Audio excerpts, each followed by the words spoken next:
కూడా ప్రభువు రక్షకుడైనటువంటి క్రీస్తు ప్రభు నామంలో ప్రత్యేకమైనటువంటి వందనములు తెలియజేసుకుంటూ మనం కొద్ది దినాలుగా మనం నేర్చుకుంటున్నటువంటి వాక్య భాగం ఏంటంటే విశ్వాసము. ఆ విశ్వాసం అనేది ఎలా ఉంటుంది, నిజమైనటువంటి విశ్వాసం ఏంటి అనేది చాలా విషయాలు మనం నేర్చుకుంటూ ముందుకు వచ్చాం. అయితే మనము విశ్వాసంలో ఎదుగుతూ ఉన్నప్పుడు మన విశ్వాసం ఏమవుతుందంటే ఖచ్చితంగా పరీక్షింపబడుతుంది. విశ్వాసం అనేది పరీక్షింపబడకుంటే అది మనం విశ్వాసంలో నిలబడ్డామా లేదనేది ఏమవుతుంది మనకు అస్సలు తెలియదండి. అందుకే మనము మన విశ్వాసము ఎలా ఉండాలంటే శోధనలకు నిలబడినటువంటిదిగా ఉండాలి అనేది ఈ వారం మనం నేర్చుకోబోతూ ఉంటున్నాం. మన విశ్వాసం ఎలా ఉండాలి, శోధన వచ్చినప్పుడు ఆ శోధనకి ఎలా ఉండాలండి, నిలబడగలగాలి. ఆ శోధనకు నిలబడగలిగినప్పుడే మన విశ్వాసం అనేది ఏమవుతుంటుందంటే పరీక్షింపబడుతూ ఉంటుంది. విశ్వాసం అనేది పరీక్షింపబడకుండా ఉంటే మన విశ్వాసంలో ఉన్నామా లేమనేది మనకేమవుతుందండి అర్థం కాదు. మీరు చూడండి, కొన్ని చెట్లు ఉంటాయి రోడ్డు మార్గంలో. చెట్లు ఉన్నప్పుడు కొన్ని చెట్లు ఉంటాయి, ఎంత పెరిగినా కూడా కానివ్వండి, ఎంత లావుగా ఉన్నా కానివ్వండి, అవి మానులాగా అయిపోయినా కానివ్వండి, ఎంత గాలి వానలు వచ్చినా కూడా ఏమో తమకు కారణం ఏంటంటే అవి వేర్లు ఉన్నాయి కదా, అంత లోతుగా లోపలికి వెళ్ళిపోయి ఉంటాయండి. అంత లోపలికి వేరు వెళ్ళబట్టి ఆ చెట్టు బలం ఎందులో ఉందంటే వేర్లలో ఉంది. అంతేనా? ఇప్పుడు వేర్లలో బలం లేకుండా ఉంటే చెట్టు ఏమవుతుంది, చిన్న గాలి వానలో కూడా ఏమవుతుందంటే పడిపోతూ ఉంటాయి. మీకు అందరికి బాగా తెలుసు మునగ చెట్టు. మనకి తెలుగులో కూడా ఒక సామెత చెప్తూ ఉంటారు, ఏంటి నన్ను అంత ఈజీగా మునగ చెట్టు ఎక్కిస్తున్నావు అంటారు. అంటే మునగ చెట్టు ఏంటంటే అది చాలా పర్సన్ అండి. అలా పట్టుకుంటే చాలా కొమ్మ ఏమవుతుంది, విరిగిపోతూ ఉంటాయి. చూడండి, అంటే మనం నేర్చుకోబోతున్నటువంటి వాక్య భాగం కూడా ఏంటంటే మనకి శోధనలు అనేవి వచ్చినప్పుడు మన విశ్వాసాన్ని మనం ఏం చేయాలంటే పరిశీలన చేసుకోవాలి. మన విశ్వాసాన్ని మనం పరిశీలన చేసుకోలేకుండా ఉంటే ఏమవుతుందంటే అసలు మన విశ్వాసంలో ఉన్నామా లేదనేది కూడా తెలియదు. చూడండి, ఇప్పుడు రంజాన్ జరుగుతుందండి, మీకు అందరికి బాగా తెలుసు. వాళ్ళని చూసి కూడా మనం చాలా పాఠాలు కూడా నేర్చుకోవచ్చు అనే అవగాహన కూడా ఉంటుంది. ఇప్పుడు రంజాన్ వస్తుంది కదా, దాదాపు 30 రోజులండి. చేసే పనులు ఎలా ఉన్నా కానివ్వండి, వాటి గురించి మనం మాట్లాడడం లేదు కానివ్వండి, వాళ్ళు ఏమంటారంటే మనం అడగక ముందే చెప్తూ ఉంటారు, ఏమని, రంజాన్ కదా, ఎలా ఉండాలి రంజాన్లో దాదాపు 30 దినాల మనం దేవుని కోసం ఏం చేయాలి, ప్రయాసపడుతూ విశ్వాసం ఉండాలి. అది ఏంటి, వాళ్ళ విశ్వాసం. ఆ విశ్వాసం వాళ్ళు ఏమనుకుంటున్నారంటే ఈ విశ్వాసం మనల్ని కాపాడగలుగుతుంది అనేది వాళ్ళు నమ్ముతున్నారు.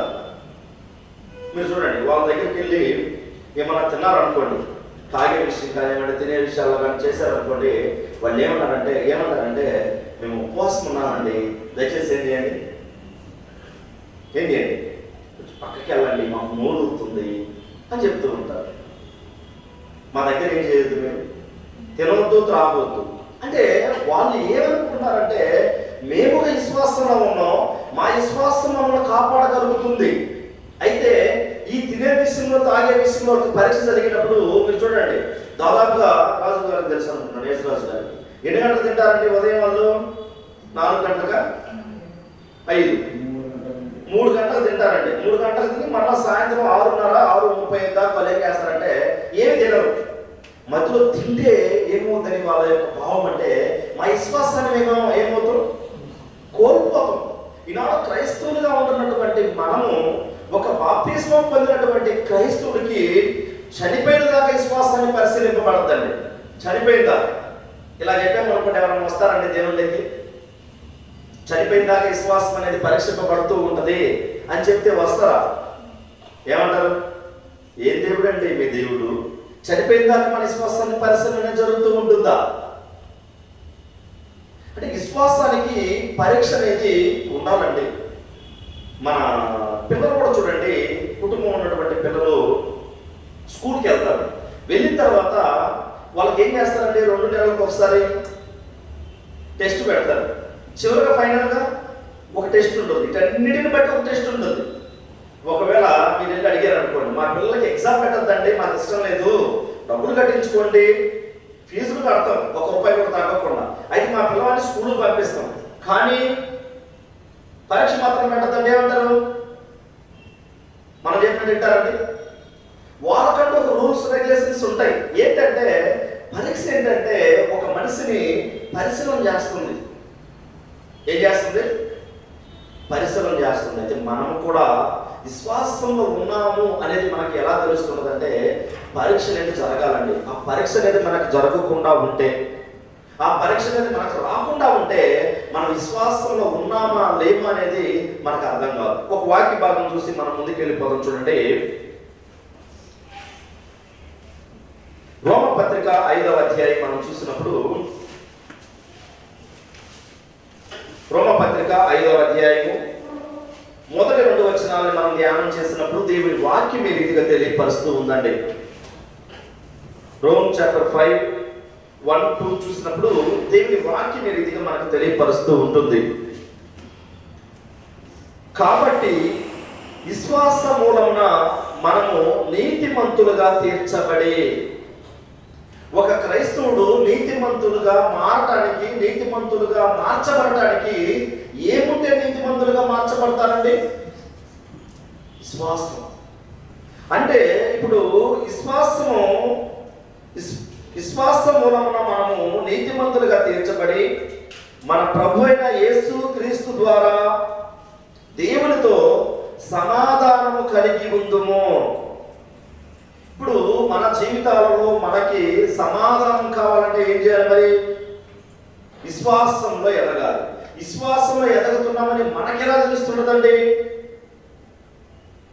ఎలా తెలుస్తుంటుందంటే ఆ విశ్వాసాన్ని పరిశీలన చేసుకుంటూ ఉండాలి. ఆ విశ్వాసంలో మనం నిలబడ్డామా లేమనేది ఏంటి?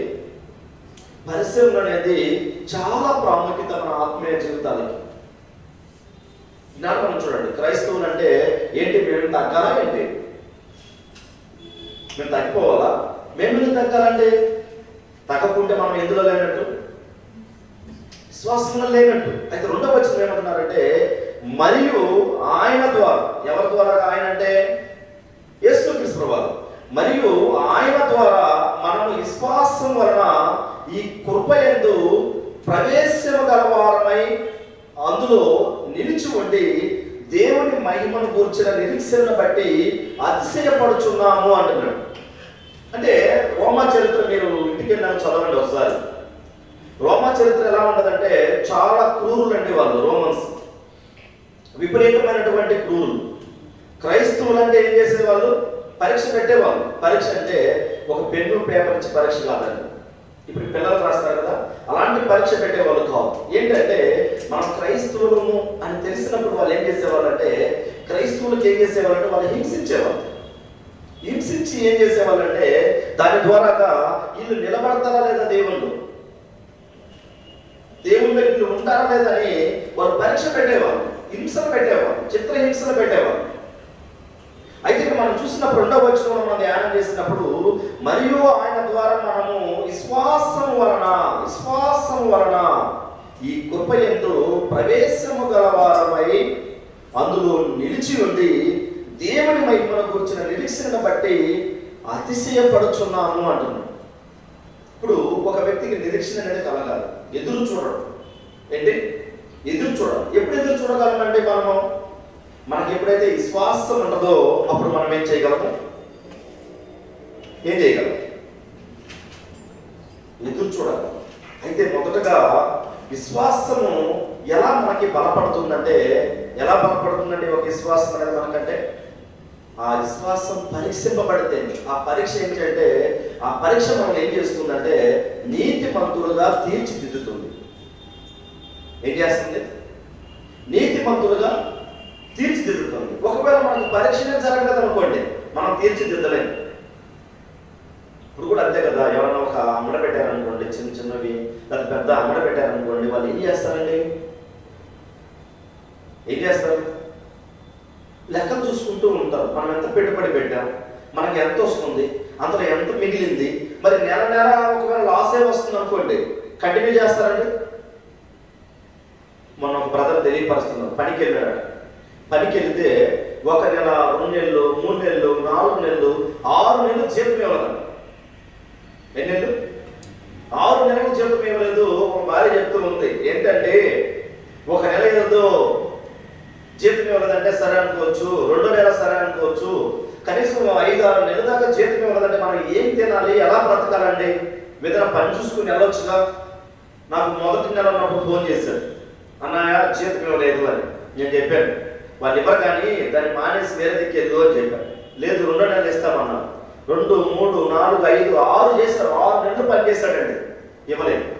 ఇప్పుడు ఏం చేయగలడు? ఏం చేయగలడు? ఇక్కడ మనం కూడా అంతే. విశ్వాస జీవితంలో మనం ముందుకు వెళ్తూ ఉన్నప్పుడు మన విశ్వాసాన్ని ఏం చేయాలంటే ప్రతి దినం పరిశీలన చేసుకోవాలి. పరిశీలన చేసుకొని మన విశ్వాస జీవితము ఎక్కడైతే మనకి మనం ఆపుతుందో దాన్ని ఏం చేసుకుంటే వెళ్ళాలి? చర్చ చేసుకోగలగాలండి ప్రతి దినము. అని ప్రతి దినము మన ఆత్మీయ జీవితంలో విశ్వాసంలో మనం ముందుకు వెళ్తూ ఉన్నప్పుడు, బయలుదేరుతూ ఉన్నప్పుడు ఎక్కడ మనకి అడ్డుపడుతుందో ఆ అడ్డును మనం ఏం చేయాలి? తొలగించుకుంటూ వెళ్ళాలి. ఆ తొలగించుకుంటూ వెళ్ళాలంటే మనం ఎందులో తొలగించగలమంటే మనము వాక్యం ద్వారానే బలంగా మనం ప్రార్థన చేసినప్పుడు, బలంగా వాక్యంలో మనం నిలిచి ఉన్నప్పుడు ఖచ్చితంగా మనం ఏం చేయగలమంటే దాన్ని గెలవగలం, ముందుకు వెళ్ళగలం. అయితే రెండోది మనం గమనించినప్పుడు, రెండో విషయాన్ని మనం పరిశీలన చేసినప్పుడు, మొదటిది విశ్వాసం అనేది మనకి ఏమవుతుంది? నీతిమంతులుగా తీరుస్తుంది. ఈ నీతిమంతులుగా తీర్చే ముందు ఆ విశ్వాసాన్ని మనం ఏం చేయాలంటే కాపాడుకోగలగాలండి. ఏం చేయాలి? ఆ విశ్వాసాన్ని మనం ఏం చేయాలి? కాపాడుకోగలగాలి. అలా కాపాడుకోలేకపోయామనుకోండి, మనము ఇంకా బాప్తిస్మం తీసుకున్నప్పటి నుంచి కూడా ఇప్పటిదాకా కూడా ఉన్నటువంటి ఆ విశ్వాసం మొత్తం ఏమైపోద్ది? వ్యర్థమైపోద్ది. బాప్తిస్మం తీసుకున్నప్పటి నుంచి కూడా ఇప్పటిదాకా కూడా మనము ఆ విశ్వాసాన్ని కాపాడుకోలేకపోతే వ్యర్థమైపోద్ది. కానీ విశ్వాసాన్ని మనం ఏం చేయాలంటే ఆత్మీయ జీవితాన్ని కొనసాగుతూ ఉన్నప్పుడు చాలా కష్టాలు వస్తాయి. కష్టాలు రావా? మనకు వచ్చే కష్టాలు చాలా తక్కువ. మనకు వచ్చే కష్టాలు ఎలా ఉన్నాయి? ఈ మధ్య కూడా చూడండి, మీరు కొంచెం అటు మహారాష్ట్ర, మధ్యప్రదేశ్, ఇంకా కొంచెం అటు లక్నో ఆ ప్రాంతాల్లో వెళ్ళారు అనుకోండి, ఈ విధంగా ప్రార్థన చేశారు అనుకోండి, ఏం చేసేవాళ్ళండి? మన ముంబై యేసుదాస్ గారు మన ప్రార్థన చేయమని కూడా రిక్వెస్ట్ పెట్టారు. ప్రార్థన చేస్తున్నారంట భార్య వాళ్ళు ఇద్దరిని బట్టలు ఇప్పుకోవడానికి ముందుకు వచ్చారు వాళ్ళు. ఏంటి? ఈనాడు చూడండి, దేవుడు అన్ని సక్రమంగా ఇస్తున్నాడు, మనకి అన్ని సమృద్ధిగా ఇస్తున్నాడు. తినగలుగుతున్నాం, చేసుకోగలుగుతున్నాం, స్వతంత్రంగా ఉండగలుగుతున్నామండి. అయితే మనం ఎక్కడ రాలేకపోతున్నాం? దేవుడి దగ్గర. ఒక మనిషి, మనం లోకస్వార్థలో కూడా చూడగలం, ఒక మనిషి లోకమంతా సంపాదించుకొని తన ప్రాణాన్ని కోల్పోతే ఏమి ఇవ్వగలండి? ఏమి ఇవ్వగలడు? ఏమి ఇవ్వలేడు కదా. అయితే మనం చూసినప్పుడు పేతురు రాస్తున్నటువంటి రెండోది మనం ఏం చేయాలంటే మన విశ్వాసాన్ని మనము కాపాడుకోగలగాలి. పేతురు రాస్తున్నటువంటి రెండవ పత్రిక, పేతురు రాసిన రెండవ పత్రిక మొదటి అధ్యాయము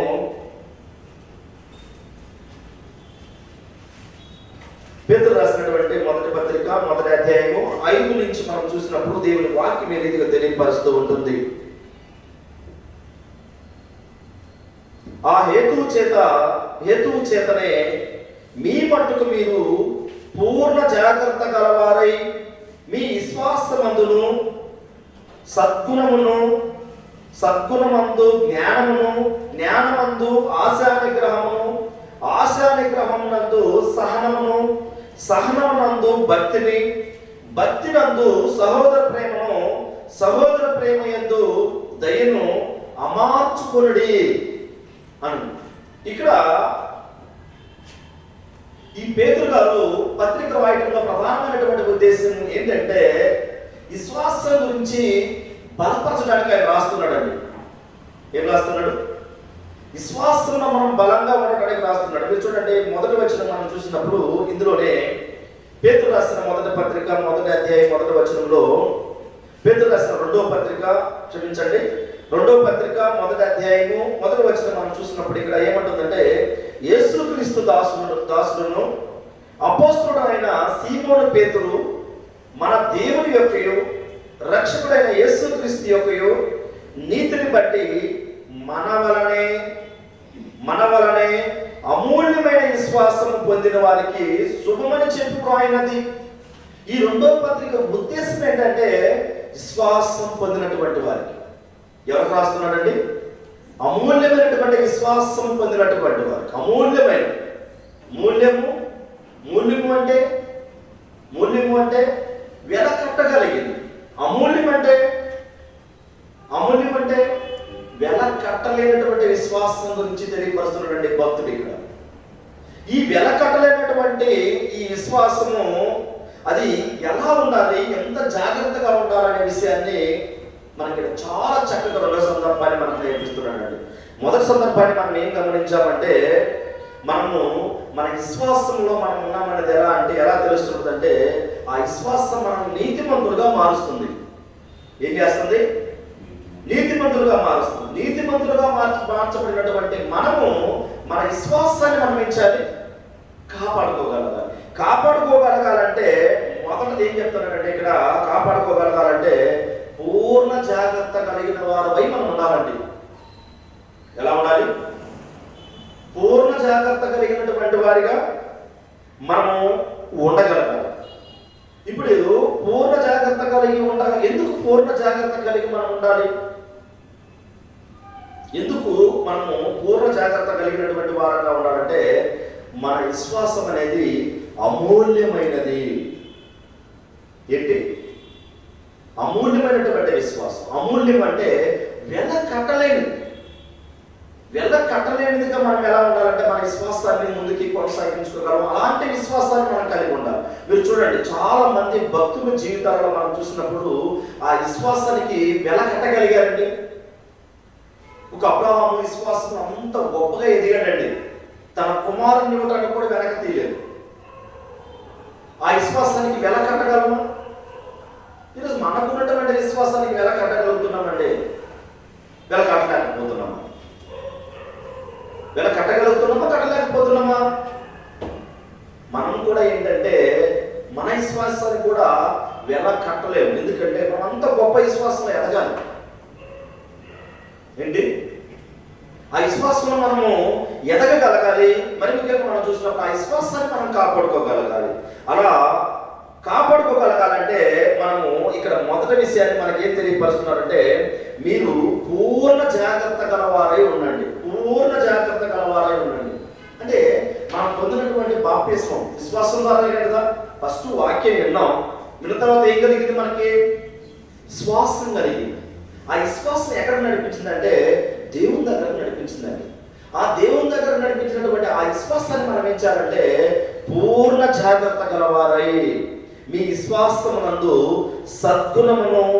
సద్గుణమునందు జ్ఞానం. ఇప్పుడు సద్గుణము అనే పదానికి మనం చూసినప్పుడు మంచి నైతిక సామాజికమైన వాటిని మనం కాపాడుకోగలగాలి. అది ఇందులో మనం చూసినప్పుడు సద్గుణము అనే పదానికి మనము అర్థాన్ని మనం చూసినప్పుడు మంచి లక్షణములు, మంచి నడవడి.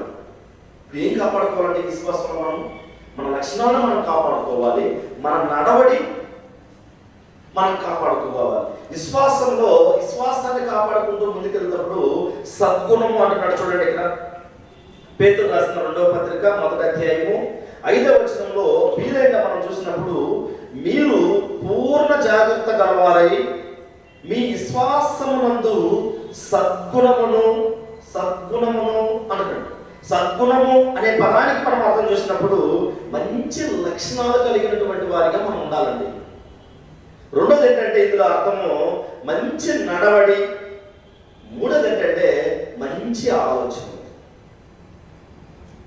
ఈ విశ్వాసంలో మనం ముందుకు వెళ్తున్నప్పుడు మనము ఎలాంటి సద్గుణాన్ని మనం కలిగి ఉండాలంటే, ఎలా ఉండాలని తెలియపరుస్తున్నారు? మంచి లక్షణములు, మంచి నడవడి, మంచి ఆలోచన. ఈ ఎప్పుడైతే మనలో ఉంటాయో ఆటోమేటిక్గా మన విశ్వాసాన్ని మనం ఏం చేయగలమండి? కాపాడుకోగలం. మొదటిది ఇందులో ఒక పదానికి మనం అర్థం చూస్తాం. మంచి నడవడి, మంచి లక్షణములు, మంచి ఆలోచనలు. ఇవన్నీ కూడా ఏంటంటే మంచి నైతిక విలువలు కూడా కలిగి ఉండాలి వీటితో, నైతిక విలువలు. ఇంకా మనం చూసినప్పుడు సామాజికంగా ఇప్పుడు మనం ఇతరులు బయటికి వెళ్ళినా కూడా మనం ఎలా ఉండాలంటే ఎలా కనపరచుకోవాలి? మనం ఒకరు చెప్తుంటారు చూడండి, వీళ్ళు ప్రార్థనకి వెళ్తారు కానీ వీళ్ళు ఏం లేదు, కొంచెం మార్పు లేదండి వీళ్ళ మీద, ఇదిగో అన్యులు నయము అంటారు. ఎవరినండి? క్రైస్తవులు. కారణం ఏంటి? ఈ సద్గుణం అనేది మనలో లేకనే. ఎందుకు ఆ విధంగా క్రైస్తవులు దూషింపబడుతున్నారంటే, ఒక మంచి లక్షణములు, ఒక మంచి నడవడి, ఒక మంచి ఆలోచన కలిగి ఉండలేకపోతే ఏమంటున్నారంటే మనల్ని చూపిస్తున్నారు. మన బ్రదర్ తెలియజేస్తున్నారు. ఏం తెలియపరుస్తున్నారంటే, ఇదిగో బ్రదర్ మేము రోడ్డు మార్గంలో ఎందుకు నవ్వుతున్నారండి అంటున్నారు. ఏం చేస్తున్నారట? ఒక సహోదరుడు తెలియపరుస్తున్నారు రాత్రి. ఏమంటున్నాడంటే, ఇదిగో మేము రోడ్డు మార్గం అలా వెళ్తాంటే మమ్మల్ని చూసి నవ్వుతున్నాం. ఎందుకంటే నవ్వుతారు? ఎందుకు నవ్వుతారు? ఎప్పుడు నవ్వుతారు చెప్పండి? మనం చూసి మనం బైబిల్ పట్టుకుని వెళ్తూ ఉన్నప్పుడు ఎప్పుడు నవ్వుతారు చెప్పండి?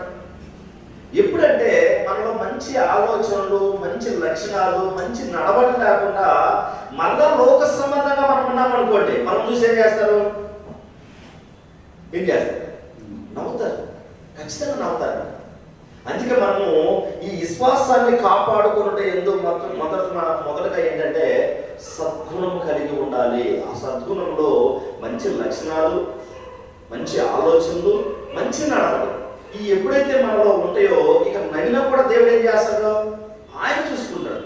మనలో మంచి లక్షణాలే లేకుండా, మంచి నడవడే లేకుండా, లేకుంటే మంచి ఆలోచన మనం పుట్టకుండా మన యథార్థమైనటువంటి జీవితాన్ని జీవిస్తూ బైబిల్ పట్టుకెళ్తే మనం ఏమంటారంటే, మరి వెళ్ళారులే వెళ్తున్నారు కానీ ఇలా ఏం లేదు, మార్పు లేదండి. ఎప్పుడు వస్తుందండి ఆ మార్పు? ఎప్పుడు వస్తుందా మార్పు? ఒక క్రైస్తవ జీవితం విశ్వాసంగా మనం ముందుకు వెళ్తున్నప్పుడు మన ఆలోచనలు, ఎవరితో నేను మాట్లాడుతున్నాను, ఒక్కొక్కరు చూడండి ఆతృతతో పడి మాట్లాడుతూ ఉంటారు. ఏం మాట్లాడుతున్నారు అర్థం కాదు. మాట్లాడిన తర్వాత మళ్ళీ ఏమంటారు? సారీ పెద్ద తప్పు అయిపోయింది. మన మీటింగ్ జరిగింది. ఆ మీటింగ్లో ఒక పెద్ద ఆయన స్వార్థికతో మాట్లాడేటప్పుడు అందరూ మాట్లాడుతున్నాడు. ఒక అబ్బాయి చెప్తున్నాడు, మాట్లాడేమంటున్నాడంటే, వీళ్ళు మాట్లాడుతుందంతా నాకు చాలా ఇబ్బంది ఉంది, నేనే చచ్చిపోదాం అనిపిస్తుంది అంటున్నాడు. ఏం చేస్తున్నాడు? నేనేంటే సత్తం అనుకున్నాను, ఇంటికి పోను, ఇక్కడే చనిపోతాను అంటున్నాడు. అంటే మనం ఎవరితో మాట్లాడుతున్నాం, ఏం మాట్లాడుతున్నాం, అసలు మన నడవడి ఎలా ఉంది, మన లక్షణాలు ఎలా ఉన్నాయి అనే దాని గురించి అపోస్తులైనటువంటి పేతురు గారు ఏం చేస్తున్నారంటే అక్కడ ఉన్నటువంటి క్రైస్తవులందరికీ తెలియపరుస్తున్నారు. ఏమంటున్నాడంటే, మీ విశ్వాసాన్ని మీరు కాపాడుకోవాలంటే మొట్టమొదటిగా మీరు మంచి లక్షణాలు, మంచి ఆలోచనలు, మంచి నడవడి అవి మీరు కలిగి ఉండండి అనేది మనకి అందులో రెండో సందర్భంలో మనకు నేర్పిస్తూ ఉన్నాడండి. అయితే ఇంకొంచెం ముందుకెళ్ళి మనము ఇక్కడ రెండో సందర్భాన్ని మనం పరిశీలన చేసినప్పుడు సద్గుణమునందు జ్ఞానం కలిగి ఉండాలి అంటున్నాడు. మనం మొదటిది ఏం చూసాం? విశ్వాసమందు సద్గుణం. అయితే రెండోది ఏంటంటే ఇక్కడ మనం చూసినప్పుడు సద్గుణమునందు ఏం కలిగి ఉండాలట అంటే మంచి లక్షణాలు ఉండాలి, మంచి నడవడి ఉండాలి, మంచి ఆలోచనలు ఉండాలి. వీటితో పాటు ఏం కావాలంటున్నాడంటే జ్ఞానం. ఈ జ్ఞానం అనేది కూడా చాలా ప్రాముఖ్యత అండి.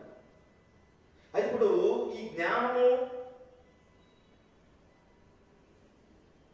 గురించి మనం పరిశీలన చేసేటప్పుడు మొదటగా మనము ఏ విషయం ముందైతే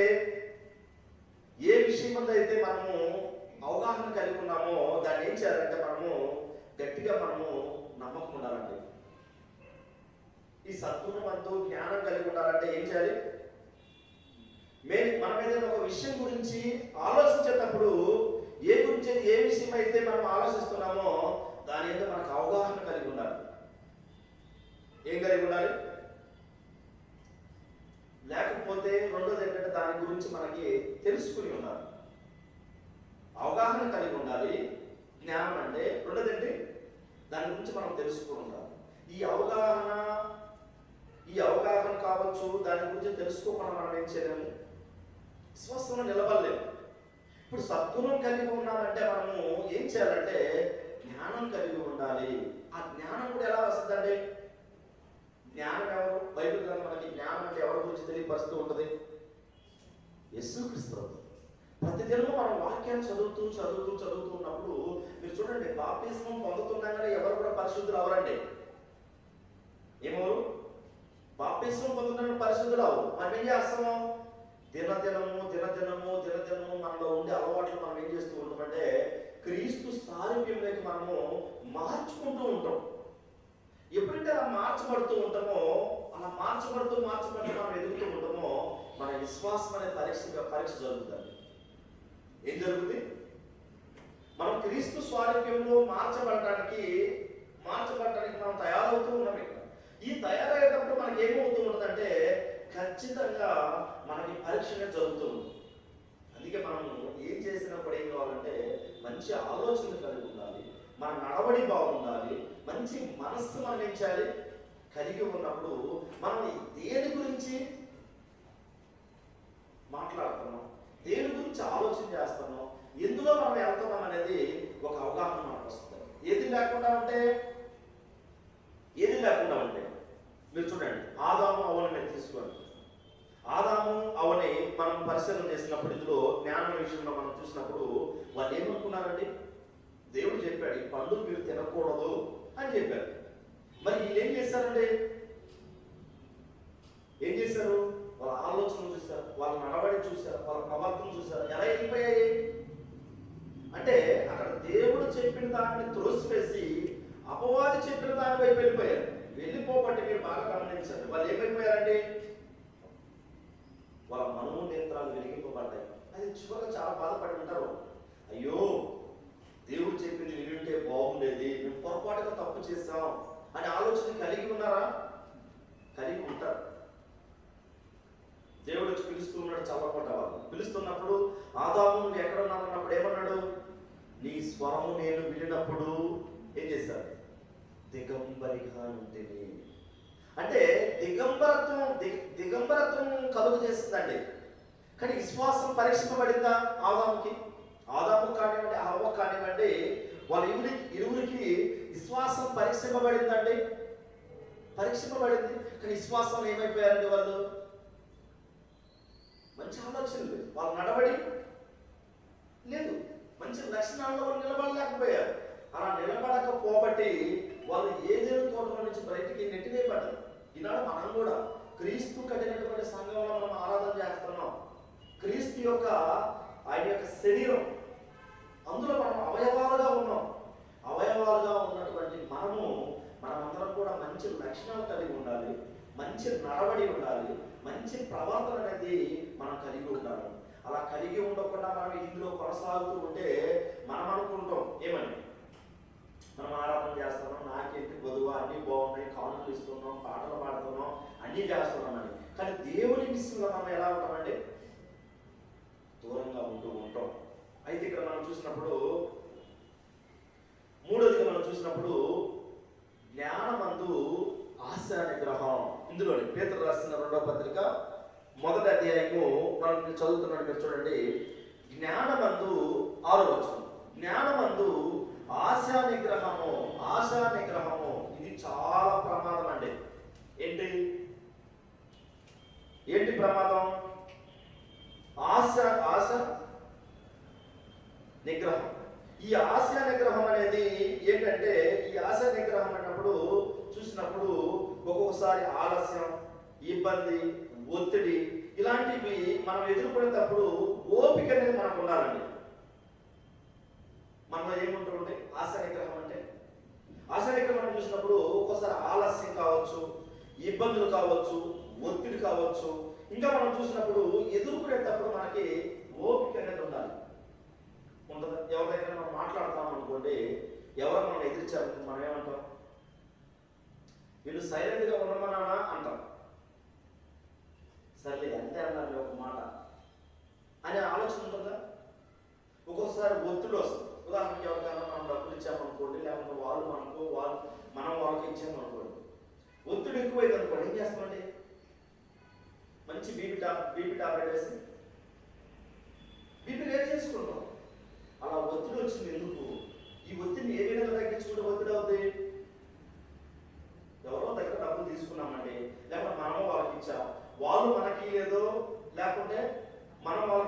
ఏమో జరుగుతుంది అనుకోండి, ఏం చేసుకుంటాం మనం?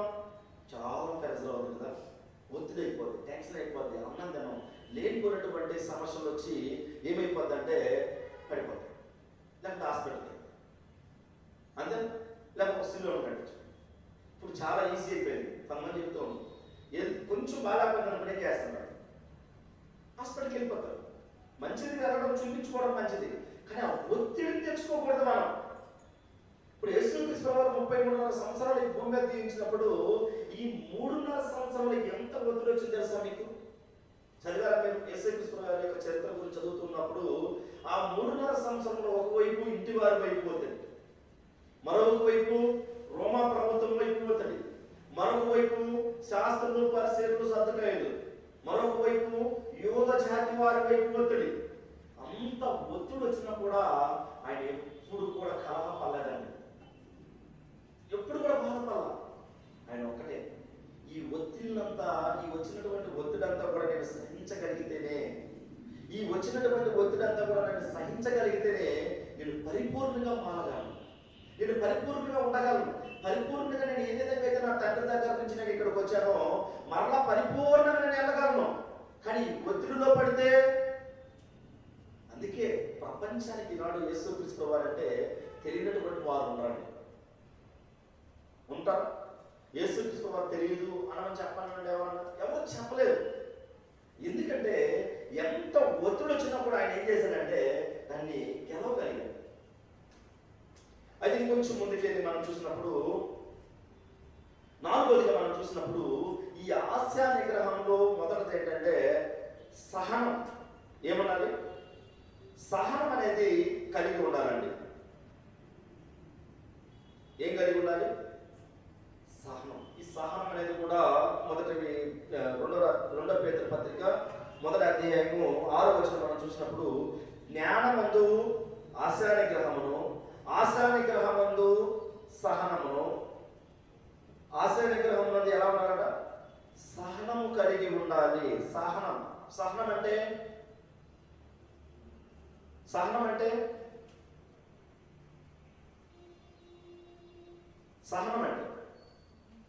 మీరు చూడండి, సహనం అంటే ఇక్కడ మనం చూద్దాం ఎలా ఉంటుందో. సహనం అనేది పేతురు రాసిన 1వ పత్రిక 2వ అధ్యాయము 21వ వచనం, 20-21 చూడండి. పేతురు రాసిన 1వ పత్రిక 1వ పత్రిక 2వ అధ్యాయము 20-21 వచనాలు. ఫస్ట్ పీటర్ చాప్టర్ 2:20-21 చూసినప్పుడు ఇక్కడ సహనం అంటే ఎలా ఉండాలో ఇక్కడ మనకి క్రీస్తు ప్రభువు నేర్పిస్తున్నాడండి.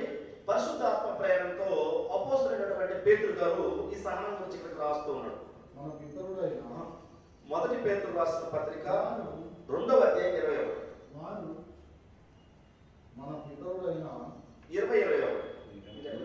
మొదటి పేతురు రాసిన పత్రిక 2వ అధ్యాయము 20-21.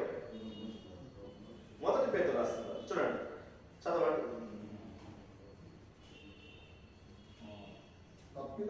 చూడండి, తప్పిదమునకై దెబ్బలు తినప్పుడు మీరు సహించిన ఎడల మీకేమి ఘనము. విశ్వాసంలో ఏముండాలంటే ఏముండాలి? సహనం. సహించే గుణం కలిగి ఉండాలండి. ఇప్పుడు తప్పు చేశారు, దెబ్బలు తిన్నారు, దానికి మీరు సహిస్తే ఏమి ప్రయోజనం? అసలు ఏంటి? అయితే ఇక్కడ మనం చూసినప్పుడు తప్పిదములకై దెబ్బలు తిన్నప్పుడు మీరు సహించిన ఎడల మీకు ఏమి ఘనము. మేలు చేసి, బాగా గమనించండి, మేలు చేసి బాధపడినప్పుడు మీరు సహించిన ఎడల అది దేవునికి హితమగును. ఇందుకు మీరు పిలువబడితే మేలు చేసి బాధ అనుభవించాలి. ఎంత సహనం ఉండాలండి. ఒక్కోసారి చూడండి, మనము ఎంత నీతిగా ఉండాలనుకుంటామో అన్ని నిందలు వచ్చి మన మీద పడుతున్నాం.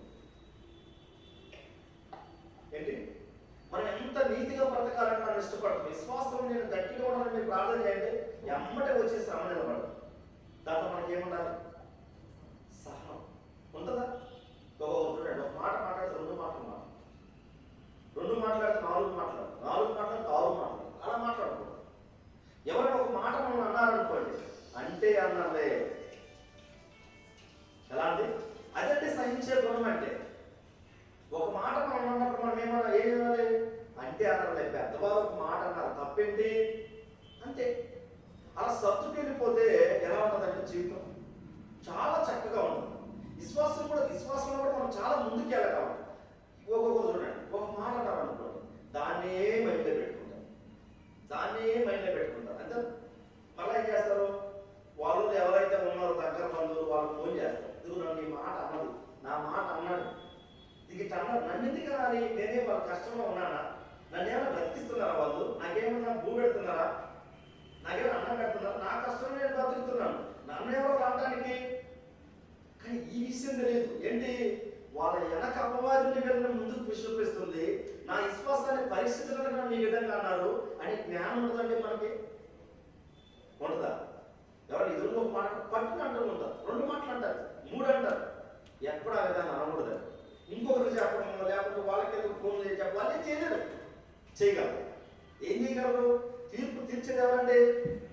దేవుడు. అందుకే ఏమంటున్నాడంటే, మీరు చూడండి, తప్పిదములకై దెబ్బలు తిరిగినప్పుడు మీరు సహించిన ఎడల మీకేమి కానమో, తప్పు చేశారు దెబ్బలు తిన్నారు, కానీ ఏమంటున్నాడు, మేలు చేసి బాధ అనుభవించినప్పుడు మీరు సహించిన ఎడల అది దేవునికి హితమగును, ఇందుకే మీరు పిలువబడతారు.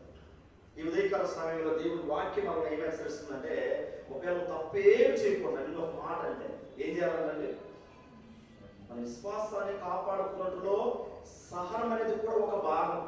సహనం అనేది లేకుండా అనుకోండి, ఒక భార్య చూడండి, భర్త కింద ఉన్నప్పుడు ఒక మాట భర్త అన్నా కూడా పబ్లిక్ ఒక మాట అన్నాడు అనుకోండి, భర్త ఒక భార్యను అన్నాడు అనుకోండి, ఏమనుకుంటుందండి? పైకి అంటదిలే, నువ్వు ఓట్లు ఈ విధంగా తరవద్దు, పబ్లిక్ ఇట్ అనవద్దు అని అన్నది, కానీ లోపల ఏముంటుందండి దానికి? అదే మాట బయట ఏమన్నంటే, నువ్వెవరు అంటానికి, నువ్వేమన్నా మాకు బట్టలు ఇచ్చావా, అన్నం పెట్టావా, మమ్మల్ని ఏమన్నా సాగుతున్నావా అంటారు. కానీ భర్త అంటే భార్యకు ఒక అభిమానం ఉంటుంది లోపల, ఏమని నా భర్తే కదా అంటే అన్నాను అని చూసేసుకుని పోయే వాళ్ళు లేరు, ఉన్నారా లేదా? ఉన్నారండి. ఈనాడు మనం చూసినప్పుడు ఇప్పుడు సహోదరులుగా సంఘంలో ఒకటగా ఒక శరీరంగా మనం ఉన్నప్పుడు, ఇప్పుడు ఈ శరీరం ఉందనుకోండి, ఈ శరీరానికి శిరస్సు ఎవరండి? క్రీస్తు. ఈ కింద శరీరం ఎవరు? సంఘం అంటే ఎవరు? అక్కడ ఉండే వాళ్ళు, తిరిగే వాళ్ళ, మరి ఎవరండి? మనలో మనకి బాగా గమనించండి, మనలో మనకి ఒకవేళ ఒక మాట అన్నప్పుడు సహిస్తే అది దేవునికి హితం అవుతుంది, సహించగలగాలి అనేది మనకు వాక్య భాగం నేర్పిస్తుంది. సహిస్తాము మనం, ఇటు చెప్పేటప్పుడు మనం తనలోపుతాం బాగుంటుంది, కానీ ఆ బయటకు వెళ్ళినప్పుడు నేనేం తక్కువ తిన్నాను, మా అమ్మాయి నన్ను తక్కువ కలదా, నేను ఎందుకు వాళ్ళంటే పడాలా అంటారు. పడితే ఏమైంది? ఒక మాట అన్నప్పుడు ఒక మాట అన్నారండి, మనం సైలెంట్గా ఉన్నాం, 2వ మాట అడగడానికి ముందుకు వస్తారు, 3వ మాట అడిగి వస్తారు, ముందుకి వస్తారు. ఒక మాట అన్నారు, మనం సైలెంట్గా ఉన్నాం, 2వ మాట అన్నారు, సైలెంట్గా ఉన్నారు, 3వసారి అనటానికి ప్రయత్నం చేస్తారు, ప్రయత్నం చేయరు. ఎందుకు చేయరంటే మన సహనాన్ని బట్టి, అయ్యో నేను ఎంత మాట్లాడడం కూడా వీళ్ళు నోరు కదవలేదు, ఎందుకులే వాళ్ళతో మాట్లాడడం వెళ్ళిపోతారు. అంటే నేను ఏం చెప్పడానికి ముందుకు వస్తున్నానంటే, మన విశ్వాసానికి శోధన అనేది వస్తుంది. ఆ శోధనకు మనం నిలబడాలంటే సహనం అనేది మనకు ఉండాలనేది మనం నేర్చుకుంటూ ఉన్నాం. అయితే ఇక్కడ అంటున్నాడు, మీరు చూడండి 21వ వచనం, క్రీస్తు కూడా మీ కొరకు బాధపడి మీరు తన అడుగుజాడల యందు నడుచుకున్నట్లు మీకు మాదిరి ఉంచిపోయెను. ఇది ఈరోజు మనకు కొత్తగా నేర్పించడం లేదు సహనం అనేది. ఈ సహనం అనే భాగాన్ని ఈ రోజు నేర్పిస్తున్నది కాదండి. మరి ఏం చేశాడట? దాదాపు 2000 సంవత్సరాల క్రితం యేసుక్రీస్తు వారి ఈ భూమి మీదకి వచ్చి మన కోసం ఏం చేశాడట? మీ కొరకు, అంటే ఆనాడు ఉన్నటువంటి ప్రజల కొరకు, ఈనాడు ఉన్నటువంటి మన కొరకు బాధపడి మీరు తన అడుగు జాడల యందు నడుచుకున్నట్లు మీకంటే ఆనాడున్నటువంటి వారికి, ఇప్పుడున్నటువంటి మనకి మాదిరి ఉంచిపోయాను. ఏం మాదిరించాడండి? ఏం మాదిరించాడు? ఏం మాదిరించిపోయాడు? ఏం మాదిరించాడు? ఏమి మాదిరించాడంటే, ఒకవేళ తప్పు చేయకుండా కూడా మనం ఎవరన్నా ఏమన్నా అన్నా కూడా సహించే గుణం కలిగి ఉండాలి అనేది మాదిరిగా ఉంచాడు. ఎవరన్నా మనం తప్పు చేయకుండా కూడా ఒక మాట మాట్లాడినా కూడా మనం దిద్దుకొని పోవాలనేది మాదిరించిపోయాడు. క్రీస్తు ప్రభు వారు మనము దాదాపుగా బాప్టిజం పోతే 5-6 సంవత్సరాలు 4-5 సంవత్సరాలు అయినా కూడా మనకి సహనం అనేది ఉండదు. ఒక మాట అంటే ఏం చేస్తాం, 2-3 ఒక్కొక్కరు చూడండి ఒక మాట అనేది అలసి గయ్యన మన గీపిట్లు ఉంటాయి చూసారా మీరు, ఎవరు పక్క ఉంటాయా, ఇది చిన్న కంపలలో ఉంటాయి చూసారా, గీ అంటుంటాయి చూసారా మీరు, అరుస్తూ ఉంటాయి. వాటిని మేము చిన్నప్పుడు ఏం చేసేవాళ్ళం అంటే ఈ అగ్గిపెట్లు ఉంటాయి కదా వాటిలో పెట్టేది పెట్టుకునేవాళ్ళం, ఆడుకునేవాళ్ళం. ఆడుకుంటూ ఎప్పుడైనా ఓపెన్ చేసామనుకోండి గీ అంటూ ఉంటాయి. అలా ఎప్పుడు ఉండకూడదండి. మనం ఎప్పుడు కూడా క్రీస్తు రక్తంలో కడగబడినటువంటి వారు కాబట్టి మనము మాదిరిగా ఉండాలి. ఇక్కడ 5వది మనం చూసినప్పుడు ఈ పేతురు రాసినటువంటి రెండవ పత్రిక మొదటి అధ్యాయము 6వ వచనంలో మనం చూసినప్పుడు జ్ఞానమందు ఆశానిగ్రహమును, ఆశానిగ్రహమందు సహనమును, సహనమునందు భక్తిని. ఇప్పుడు ఈ సహనం అనేది మనకు వస్తూ ఉన్నప్పుడు ఏం కలగలంటే మనకి భక్తి. ఆటోమేటిక్గా మనం సహనంగా ఉంటే భక్తి పరులుగా మారుతాం. చివరిగా 5వది ఏంటి, ఈ సహనం ఎప్పుడైతే మనము కలిగి ఉంటామో ఏమవుతుందంటే భక్తి పరులుగా ఉంటాం. ఈ భక్తి కూడా మనము ఎలా ఉంటుందంటే మనం చూసినప్పుడు దేవుని పట్ల ప్రేమ నమ్మకం. ఈ దేవుని పట్ల ప్రేమ నమ్మకం ఉంటే మాత్రమే మనం భక్తి పరులుగా ఉంటాం. సహనం ఎలా ఉంటుంది అంటే మనం ఓపికగా ఉన్నప్పుడు మాత్రమే. ఎప్పుడు మనం ఓపికగా ఉన్నప్పుడు ఎప్పుడు మనం ఓపికగా ఉండగలమంటే మనం ఆశా నిగ్రహం ముందు ఎలా ఉన్నప్పుడు జాగ్రత్తగా ఉన్నాం. ఆశా నిగ్రహం ముందు జాగ్రత్తగా ఎలా ఉంటే జ్ఞానమందు మనం జాగ్రత్తగా ఉన్నాం. జ్ఞానమందు మనము ఎలా జాగ్రత్తగా ఉన్నామంటే సద్గుణమందు. మొదటిది సద్గుణమందు. సద్గుణం అనే పదానికి మనం అర్థం చూస్తాం, మంచి లక్షణములు, మంచి నడవడి, మంచి ఆలోచన. ఇలా మనం చూసినప్పుడు భక్తి అనేది మనకి ఎప్పుడు వస్తుందంటే సహనం కలిగి ఉన్నప్పుడే. సహనం కలిగిన భక్తి పరులు కాదంటే అంటే ఇక్కడికి వచ్చి కూర్చున్నప్పుడు భక్తి పరులు అనేది కాదండి.